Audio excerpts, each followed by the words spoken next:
최강 원장님, 그렇다면 수족냉증과 이렇게 발만 차가운 증상과 좀 차이점이 있을까요? 네, 손과 발이 같이 시린 증상을 수족냉증이라고 하고요.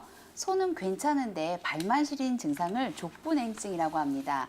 우리가 얼핏 생각하기에는 발이 심장으로부터 가장 멀리 있기 때문에 발이 더 시린 것이 아닌가라고 생각하실 수도 있는데요. 실제로 한의원에 오시는 환자분들을 보면 발만 시린 분보다는 손과 발이 함께 시린 분들이 훨씬 좀 많습니다. 그렇기 때문에 단순히 발이 심장으로부터 멀기 때문에 더 차갑다고 보기는 힘들 것 같고요. 만약에 내가 이런 족부냉증을 가지고 있다. 손은 괜찮은데 발만 유독 시리다라고 하면은 그 이유를 한번 찾아보시는 것이 좋으실 것 같은데요. 대개는 손발이 같이 시리신 수족냉증 환자분들은 윗배가 차가우면서 소화기가 약한 분들이 많습니다. 원래 소화기의 온기가 충분해야 손끝 발끝까지 온기를 담은 혈액이 끝까지 퍼져나갈 수가 있는데요. 윗배가 차갑고 시리고 또 소화기가 약한 분들은 이 손끝 발끝까지 온기를 보내줄 힘이 부족하기 때문에 손끝 발끝이 시린 수족냉증이 생기게 됩니다. 그 반면에 발만 시린 이 족부냉증은요. 윗배보다는 아랫배가 차가운 분들에게 조금 더 많으시고요. 또 허리나 다리에 힘이 약하고 근력이 떨어지시는 분들, 또 골반이 좋지 않은 분들에게 많이 나타나니까요. 이 수족냉증과 족부냉증을 구별해서 치료받으시는 것이 좋으실 것 같습니다. 네, 윗배가 냉한지 혹은 아랫배가 냉한지에 따라서 수족냉증일 수도 있고 이 족부냉증일 수도 있다. 구별해서 진단을 받아보셔야 될 것 같은데요. 그렇다면 원장님, 이렇게 손과 발 말고도 우리 인체의 다른 부분이 좀 냉할 수가 있을까요? 네, 냉증은 몸 전체에 올 수도 있고 또 부분 다르게 올 수도 있는데요. 먼저 몸 전체에 냉증이 오시는 분들을 보면요. 추위를 많이 타시고 또 물도 차가운 물보다는 따뜻한 물을 더 좋아하시고 또 차가운 음식을 드셨을 경우에는 좀 탈이 나기가 쉬우시고요. 또 요즘처럼 더운 여름철에도 에어컨 바람이나 좀 선풍기 바람을 싫어하는 경우가 많으시고요. 또 이렇게 몸의 부분적으로 냉증이 오시는 경우에 가장 흔한 것은 아무래도 배가 차갑거나 손발이 차가운 이런 분들이 가장 많으시고요. 또 이보다는 드물기는 하지만 한 번 생기면 아주 고질적인 냉증도 있는데요. 가장 대표적으로는 머리가 차가운 두냉증을 들 수가 있습니다. 보통 머리 꼭대기가 시렵다라는 표현을 많이 하시는데요. 겨울에는 증상이 심한 것은 당연하고요. 요즘같이 더운 여름에도 머리가 시려서 모자를 쓰지 않고는 외출하기가 어렵다고 하시는 분들도 많이 계시고요. 또 두냉증 이외에도 폐가 약한 분들은 코끝만 시리기도 하고요. 또 방광경이 약하신 분들은 유독 등이 오싹오싹하면서 추운 증상을 많이 느끼게 되시고요. 또 드물지만 또 얼굴이 시린 분들도 계신데요. 위장이 차가운 분들 중에 이렇게 얼굴이 시린 면한증이 나타나는 경우가 많습니다. 네, 손과 발뿐만 아니라 코끝과 등, 머리 쪽, 그리고 얼굴까지 다양한 인체 부위에 이 냉증이 나타날 수 있다는 사실 참고하시면 좋을 것 같은데요. 보통 저희 건강한 의사 함께 해주시는 우리 시청자 여러분들의 증상을 종합해보면 머리 쪽으로 좀 열이 오른다, 뻗친다라는 증상은 많이 봤어도 오히려 차갑다, 시리다라는 증상은 많이 못 봤거든요. 원장님, 두냉증이라는 증상 정말로 실제로 많은 분께서 좀 앓고 계시는 건가요? 네, 생각보다는 꽤 많으신데요. 수족냉증은 워낙 널리 알려져 있기 때문에 환자분들이 한의원에 오실 때 이미 본인의 병명을 알고 오시는 경우가 참 많으신데요. 그에 비해서 두냉증은 아직 많이 알려져 있지 않기 때문에 좀 한참 그냥 놔두셨다가 뒤늦게서야 이제 한의원에 오셔서 치료를 받으시는 경우가 많으십니다. 두냉증의 증상은 환자분들이 머리 꼭대기가 시렵다는 말씀 많이 하시고요. 또 이 시린 부위가 점점 이제 퍼지게 되는데요. 앞에 이마가 시리기도 하고 또 뒷골이 심하게 시리면서 당기기도 하고요. 또 관자놀이나 옆머리가 또 시리기도 합니다. 그리고 처음에는 비교적 초기에는 머리가 시리기만 하고 아프지는 않다가 이게 몇 년 정도 지나고 나면은 머리가 시리면서 또 깨질 듯하게 아프기 때문에 머리가 시린 증상이 있으신 분들이라면 이 두통까지 생기기 전에 좀 미리 치료를 하시는 것이 좋으실 것 같고요. 또 두냉증이 생기는 분들을 잘 살펴보면 목과 어깨가 굳어 있거나 또 경동맥으로 혈액순환이 좋지 않아서 머리에 충분한 혈액 공급이 되지 않는 경우가 많습니다.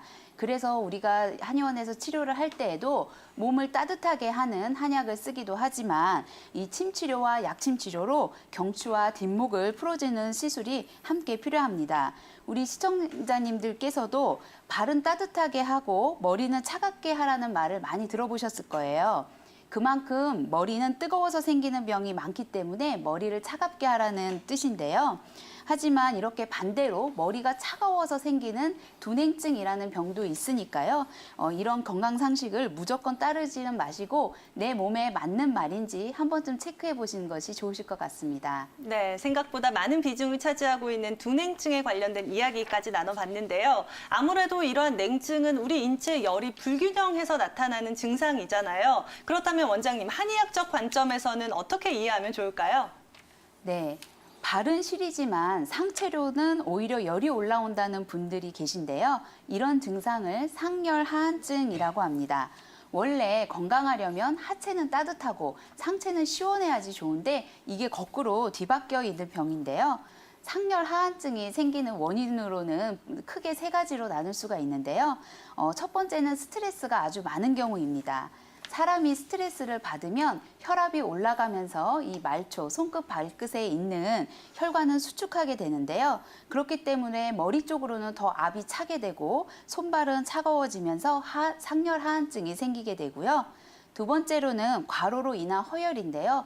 주로 오후에 미열이 오르면서 굉장히 피로감이 심하게 느껴진다는 특징이 있습니다.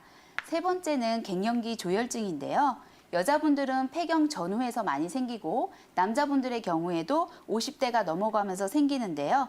갱년기가 되면 음어증이 생기기 때문에 위쪽으로는 열이 올라오고 하체는 차가워지는 이런 상열하한증이 나타나게 됩니다. 이렇게 같은 상열하한증이라고 해도 이 환자분마다 원인이 이렇게 다 다르기 때문에 내 원인은 어떠한 것인지 한의원에 찾으셔서 진단을 받고 치료를 받으시는 것이 좋으실 것 같습니다. 또 다른 치료 방법들 어떤 도움을 받을 수 있을까요? 네, 수족냉증으로 한의원에 오시면 여러 가지 치료 방법을 이제 받으실 수 있는데요. 첫 번째로는 이제 가장 대표적으로 쑥뜸을 둘 수가 있습니다. 쑥뜸은 우리 몸에 부족한 온기를 바로 직접적으로 넣어줄 수 있는 치료법인데요. 작은 스티커뜸보다는 커다란 왕뜸을 좀 많이 사용하고 있고요. 또 아랫배에 있는 단전 부위에 쑥뜸을 뜨기도 하고 윗배에 있는 중환혈에 쑥뜸을 뜨기도 합니다. 두 번째로 침치료가 있는데요. 침치료는 혈자리에 침을 놓아서 기혈순환을 잘 되게 해서 혈액순환이 잘 되지 않아서 이제 냉증이 생기는 부분을 치료하실 수가 있고요. 또 이제 태반에서 추출한 자악어 약침이나 벌독에서 추출한 봉독 약침을 이용해서 수족냉증을 치료하고 있습니다. 지금 손발이 차갑다고 하셨는데요. 네, 이게 남들이 얼음이래요. 예, 다른 사람이 만져도 실제로 차가움을 느낄 만큼 차가우신 거죠? 네네. 네. 얼음, 그 뜨거운 손을 저를 네네. 녹여주더라고요. 예. 근데 손발이 차가우면서 또 열이 난다고 하셨어요. 이게 네, 혹시 예, 예. 차가우면서 열도 동시에 나는 그런 증상을 말씀하시는 건가요? 예, 두 가지가 다 나거든요. 예, 맞습니다. 이런 병이 실제로 있으신데요. 이제 네. 손발이 차가우면서도 이렇게 열이 나는 이유는요.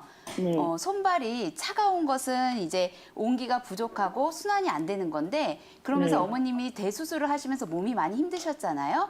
그런 네. 또 힘듦이 있을 때는 또 그러면서도 손바닥, 발바닥에 열이 나는 번혈증이 함께 오실 수 있으니까요. 가까운 네. 한의원에 들르셔서 이제 자세히 진찰 받고 치료를 받으시면 되실 것 같습니다. 근데 지금 한의원 약을 먹고 있는데도요. 네네. 그게 제가 너무 안 좋대요. 다친 부위가 끊어져갖고 예. 뼈가 완전 부서졌었거든요. 예. 그래서 지금 또 한 번 연골이 끊어졌다고. 네네.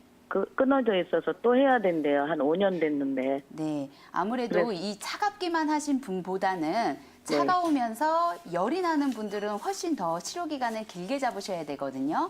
그리고 또 이제 다친 부분도 있고 수술도 여러 번 하셨기 때문에 아마도 좀 더 장기적인 치료를 좀 받으셔야 되지 않을까 그렇게 생각됩니다. 여기 연골 속에 그게 힘줄이 끊어져 있다는데 오래 놔두면 안 되겠죠? 네, 박사님? 예. 연골은 계속 네. 이제 그 치료를 하면서 좀 회복을 하셔야 될 것 같은데요. 아무래도 네. 이렇게 혈액 공급이 충분하게 잘 되지 않는 그런 부위라서 이렇게 네. 시간이 좀 길어지는 것 같습니다.